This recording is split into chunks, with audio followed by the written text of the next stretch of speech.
हमारी संस्कृति, हमारे संस्कार। आज हम एक ऐसी कथा के सागर में उतरेंगे जो हजारों सालों से मानवता को कर्तव्य, त्याग और प्रेम का मार्ग दिखा रही है। सोचिए, एक ऐसी कहानी जो हर युग में, हर समय में उतनी ही नई लगे। तो चलिए इस महाकाव्य की यात्रा का आरंभ करते हैं। जानते हैं, रामायण की शक्ति किसी सीमा में नहीं बंधती। ये सिर्फ एक कथा नहीं, बल्कि जीवन जीने का एक आईना है। और यही वजह है कि रूस से लेकर इंडोनेशिया तक दुनिया की लगभग हर भाषा में इसकी गूंज सुनाई देती है। इसकी जो शिक्षाएं हैं वो सार्वभौमिक हैं, हर इंसान के दिल को छूती हैं, चाहे वो कहीं का भी हो।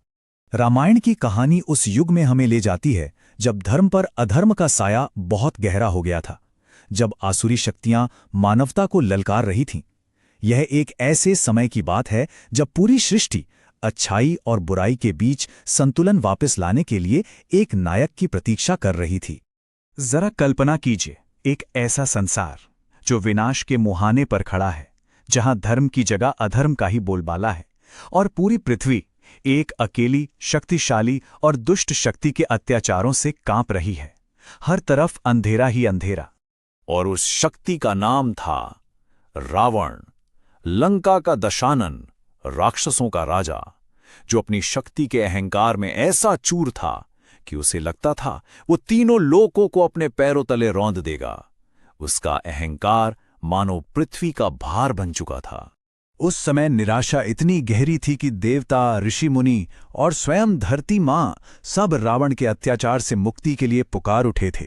सृष्टि के कण कण से बस एक ही आवाज गूंज रही थी, रक्षा कीजिए हे करुणा निधान। लेकिन रावण इतना शक्तिशाली था कैसे? उसकी इस असीम शक्ति का स्रोत था एक वरदान। उसे स्वयं सृष्टि के रचयिता ब्रह्मा जी से यह वरदान मिला था कि कोई भी देवता, दानव या कोई भी दिव्य प्राणी उसका वध नहीं कर सकता। वो लगभग अजेय बन चुका था। अब सवाल यही था कि जब रक्षक ही असहाय हो जाएं, तो इतनी बड़ी और अजेय बुराई का अंत कैसे होगा? क्या संसार हमेशा के लिए इसी अंधकार में डूब जाएगा? कोई रास्ता नजर नहीं आ रहा था। लेकिन कहते हैं, जब पृथ्वी पर अंधकार सबसे घना होता है, तभी दिव्य लोकों में उद्धार की योजना आकार लेती है। तो कहानी का रुख अब धरती के अंधकार से हटकर स्वर्ग की आशा की ओर मुड़ता है। देखिए, विनाश का बीज तो अहंकार में ही छिपा होता है ना? वरदान मांगते समय रावण ने मनुष्य और वानर को कीड़े मकोड़ों की तरह बहुत तुच्छ समझा। उसने कभी सोचा ही नहीं कि उसे इनसे भी कोई डर हो सकता है। और यही उसकी सबसे बड़ी और घातक भूल थी। और बस यही कहानी का रुख पूरी तरह बदल गया। भगवान विष्णु ने देवताओं, ऋषियों और पृथ्वी को वचन दिया। उन्होंने प्रतिज्ञा की कि वो उसी साधारण मानव के रूप में जन्म लेंगे जिसे रावण तुच्छ समझता है, और उसके अहंकार को चकनाचूर कर देंगे। अब इस दिव्य प्रतिज्ञा को साकार होने के लिए एक धरातल तो चाहिए था, एक ऐसा राजकुल जहां स्वयं नारायण अवतार ले सकें। तो अब कहानी का केंद्र अयोध्या बनता है, जहां कथा एक बहुत ही गहरे मानवीय दुख पर आकर टिक जाती है। अयोध्या के प्रतापी राजा दशरथ, जिनके वंश में हरिश्चंद्र और रघु जैसे महान राजा हुए थे, एक बहुत गहरे दुख से पीड़ित थे। उनके पास सब कुछ था, धन, दौलत, सम्मान, शक्ति, सिवाय एक उत्तराधिकारी के जो उनके महान वंश को आगे बढ़ा सके। ये सिर्फ एक राजा का दुख नहीं था, ये एक पिता और उनकी रानियों का बहुत निजी, बहुत गहरा दर्द था, जो एक संतान के लिए तरस रहे थे। देखिए, ये महाकाव्य एक ऐसी मानवीय इच्छा से जुड़ता है जिसे हर कोई समझ सकता है।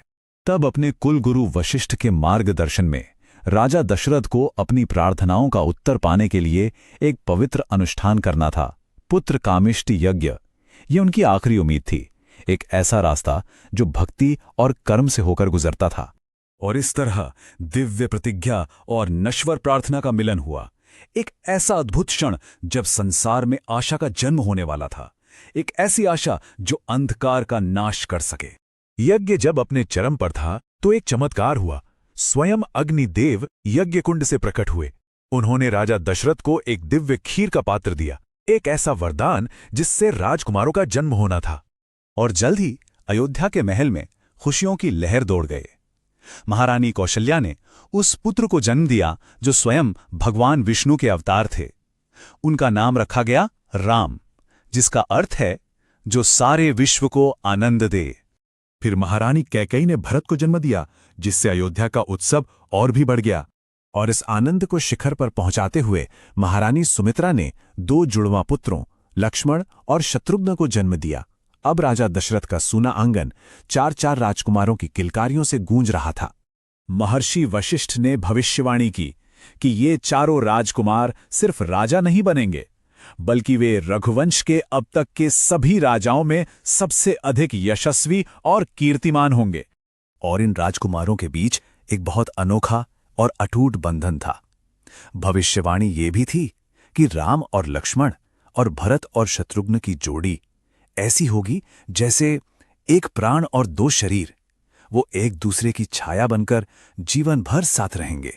तो मंच तैयार है, नायक का जन्म हो चुका है और भाग्य ने अपनी कहानी लिखनी शुरू कर दी है। लेकिन एक राजकुमार से मर्यादा पुरुषोत्तम बनने का सफर अभी तो बस शुरू होना था। उनकी ये यात्रा आगे कैसे बढ़ेगी, इसका उत्तर कथा के अगले अध्यायों में